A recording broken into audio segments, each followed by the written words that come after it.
పరిశ్రమల స్థాపన అభివృద్ధికి భారీగా కేటాయింపులు చేసిన ప్రభుత్వం మౌలిక వస్తువుల కల్పనకు అంతే ప్రాధాన్యమిచ్చింది. రవాణా, వసతులు, రోడ్లు, భవనాల నిర్మాణానికి 2018-19 బడ్జెట్లో 4,703 కోట్లు కేటాయించగా 5,382 కోట్లు ఇప్పుడు కేటాయించారు.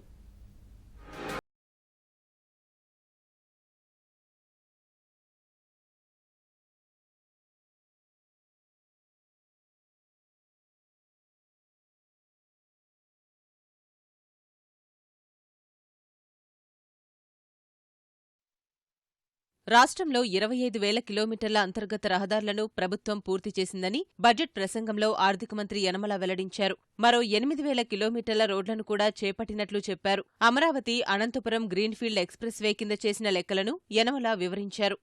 అన్ని గ్రామాల్లోనూ రాబోయే 2 సంవత్సరాల్లో సీసీ రోడ్లతో అనుసంధానిస్తాము.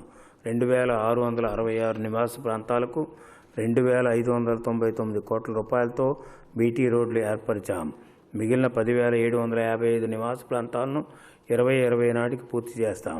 1,800 కిలోమీటర్ల పొడవైన నాన్ బీటీ రోడ్లను 1,580 కోట్ల రూపాయల అంచనా వ్యయంతో 2020 నాటికి బీటీ రహదారులుగా మార్చడం జరుగుతుంది. అమరావతి నుండి అనంతపురం వరకు గ్రీన్ఫీల్డ్ ఎక్స్ప్రెస్ వే కింద 384 కిలోమీటర్ల రోడ్డును సుమారు 20,000 కోట్ల national highway authority of India వారు నిర్మించడానికి అనుమతి లభించింది. దీని మూలంగా రాయలసీమ ప్రాంతం నుండి రాజధానికి మరియు పోర్టులకు మధ్య దూరం మరియు ప్రయాణ సమయములు తగ్గుతాయి. ఈ జాతీయ రహదారి యొక్క పొడవు 2014 సంవత్సరం జూన్ నుండి 2,164 కిలోమీటర్లుగా పెరిగింది. ఇది ప్రస్తుతం ఉన్న పొడవు కంటే 50% ఎక్కువ. జూన్ 2014 తర్వాత 2,400 కిలోమీటర్ల రెండు వైపులా చదును చేసిన రహదారులను 12,729 కోట్ల రూపాయలతో 4 లైన్ల రహదారిగా విస్తరించడం జరిగింది. రాష్ట్ర ప్రభుత్వం చేపట్టిన చర్యల ఫలితంగా విమానాశ్రయాల్లో మౌలిక వసతులు, విమాన ప్రయాణికుల సంఖ్య పెరిగిందని యనమల వెల్లడించారు. నౌకాశ్రయాల అభివృద్ధికి చేపట్టిన చర్యలను వివరించారు. మా ప్రభుత్వం చేపట్టిన చర్యల ఫలితంగా రాష్ట్రంలో విమాన ప్రయాణికులు సంఖ్య 5.5 మిలియన్లకు పెరిగింది. విమాన ప్రయాణికుల సంఖ్యతో జాతీయ సగటులో 12% వృద్ధి ఉండగా రాష్ట్రంలో వృద్ధి 38%గా ఉంది.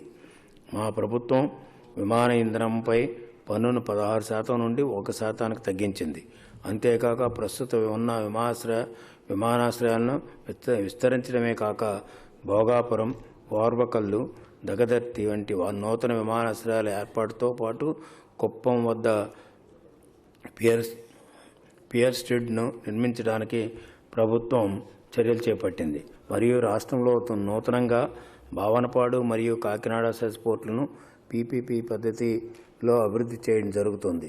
2025 నాటికి భావనపాడు, కాకినాడ, మచిలీపట్నం మరియు రామాయపట్నం వంటి 4 నాన్ మేజర్ పోర్టులను అందుబాటులోకి తెచ్చే విధంగా ప్రభుత్వం లక్ష్యంగా పెట్టుకుంది. రాష్ట్రాన్ని తూర్పు తీర ప్రాంత నౌక వ్యాపారానికి ముఖ్య కూడలిగా తీర్చిదిద్దేందుకు ప్రత్యేక పాలసీ రూపొందించినట్లు యనమల బడ్జెట్ ప్రసంగంలో వెల్లడించారు.